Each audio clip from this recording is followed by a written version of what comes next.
Hello बच्चों, hello hello hello 12th class. देखो बच्चों, इस क्वेश्चन को करने से पहले इसकी थ्योरी को बहुत क्लियर करना। इसको बहुत सारे यूट्यूबर ने गलत भी पढ़ा दिया है, ठीक है। आप पहले समझो, पहले जो टेक्निकल टर्म्स इसमें यूज हो रही हैं आप उनको समझो। एक आधा आपको और एडिशनल टेक्निकल टर्म्स को समझने की जरूरत है बच्चों, ठीक है।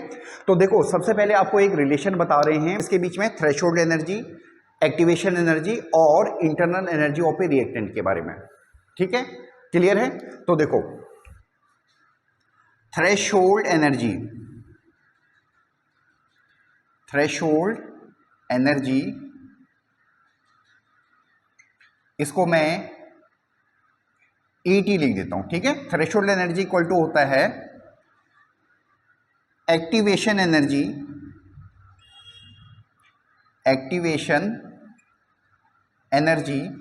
इसको हम EA लिख देते हैं, ठीक है, plus internal energy of reactant, ठीक है बच्चों। देखो, अगर आपको एक लाइन में समझना है तो आपको इसको समझना पड़ेगा, ठीक है, कि थ्रेशोल्ड एनर्जी इक्वल टू क्या होता है, activation energy plus internal energy of A reactant, ठीक है बच्चों। क्लियर है? तो सबसे पहले थोड़ा सा इसको समझो। इसमें हमें क्या दे रखा है, देखो H2 प्लस I2, अभी ये रिएक्टेंट है, ठीक है। हालांकि प्रेजेंट क्वेश्चन में हमें बैकवर्ड रिएक्शन की पूछी गई है, बट आपको थोड़ा सा पहले फॉरवर्ड रिएक्शन को समझा रहे हैं। H2 प्लस I2 जो कि अभी रिएक्टेंट है, इनको प्रोडक्ट बनना है 2HI यहां पे, ठीक है। क्लियर है? अब इनको प्रोडक्ट बनने के लिए देखो बच्चों, इस रास्ते से जाना है ये, और इस रास्ते में एक ये वाली पोजीशन आएगी, ठीक है। यहां पे इनकी एनर्जी इतनी होनी चाहिए, 140 होनी चाहिए, और यहां पे जो प्रोडक्ट बनता है उसको बोलते हैं एक्टिवेटेड कॉम्प्लेक्स या ट्रांजिशन स्टेट, ठीक है। इस स्टेज तक रिएक्टेंट को पहुंचना ही होता है। आप समझना, पहले जैसे हम सब्जी बनाते हैं घर में, ठीक है, तो जब सब्जी हम खाते हैं वो तो ठंडी होती है, ठीक है, बट वो जो बनने का प्रोसेस होता है उसे एक टेम्परेचर तक पहुंचना ही होता है। आप समझना मेरी बात पहले, ठीक है। तो जो एनर्जी है वो सब्जी की, वहां पे मैक्सिमम एनर्जी जो है उसी को उसकी थ्रेशोल्ड एनर्जी बोलते हैं, ठीक है। आप समझना, ठीक है। तो यहां पे देखो, यहां पे जो एक्टिवेटेड कॉम्प्लेक्स है उसकी एनर्जी कितनी होनी चाहिए, 140। यहां पे यूनिट दे नहीं रखी है तो मैंने किलोजूल अपनी तरफ से लिख दी है, ठीक है। क्लियर है?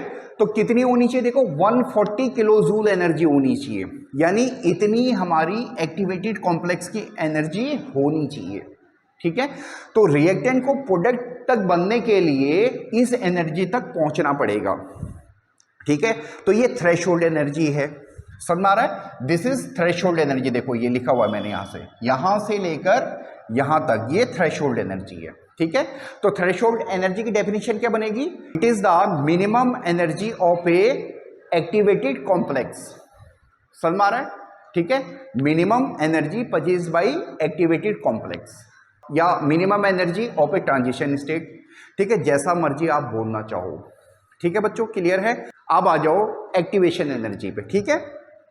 देखो, एक्टिवेशन एनर्जी क्या है, it is the minimum additional energy required by reactant to cross the energy barrier और to reach the energy of activated complex. देखो आप समझना, ठीक है, यानी एक्टिवेशन एनर्जी क्या है, ये एडिशनल एनर्जी है जो रिएक्टेंट को लेनी है, ठीक है, कहां तक पहुंचने के लिए, एक्टिवेटेड कॉम्प्लेक्स की एनर्जी तक पहुंचने के लिए, ठीक है।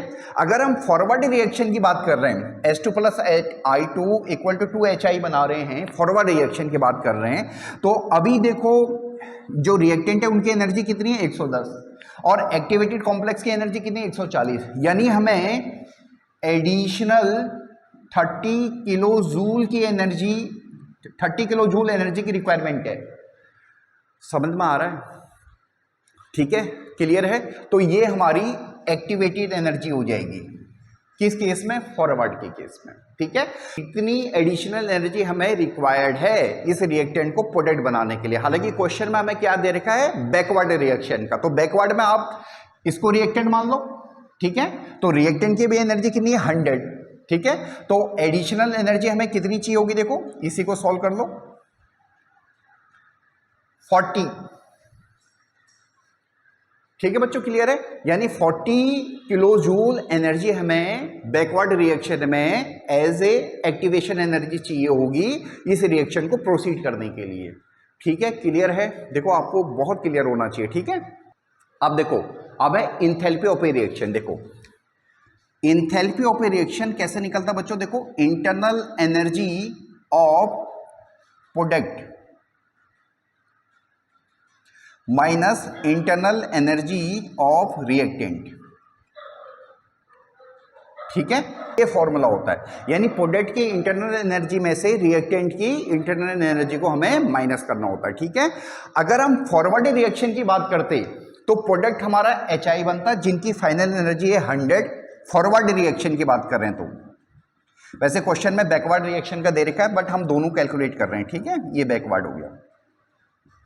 अगर हम फॉरवर्ड रिएक्शन की बात करें तो प्रोडक्ट है HI जिसकी एनर्जी है 100 और रिएक्टेंट है S2 + I2 जिसकी एनर्जी है 110। तो ये आ जाएगा -10 what ever be the unit, जो भी यूनिट उन्होंने दे रखी है। ठीक है, क्लियर है? मैंने किलो जूल लिखा तो आप किलो जूल लिख सकते हो।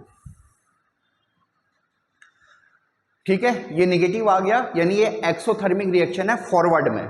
ठीक है, हमेशा एक्सोथर्मिक रिएक्शन में आप इस चीज का जरूर ध्यान रखेंगे कि जो प्रोडक्ट होता है उसकी इंटरनल एनर्जी कम होती है एक्सोथर्मिक रिएक्शन में। ठीक है, अब ये हमें पूछा नहीं गया है, हमें पूछा है बैकवर्ड रिएक्शन में हमारी इंथैल्पी चेंज क्या होगी। देखो तो बैकवर्ड रिएक्शन में क्या है हमारे पास, 2HI S2 + I2 बना रहे हैं।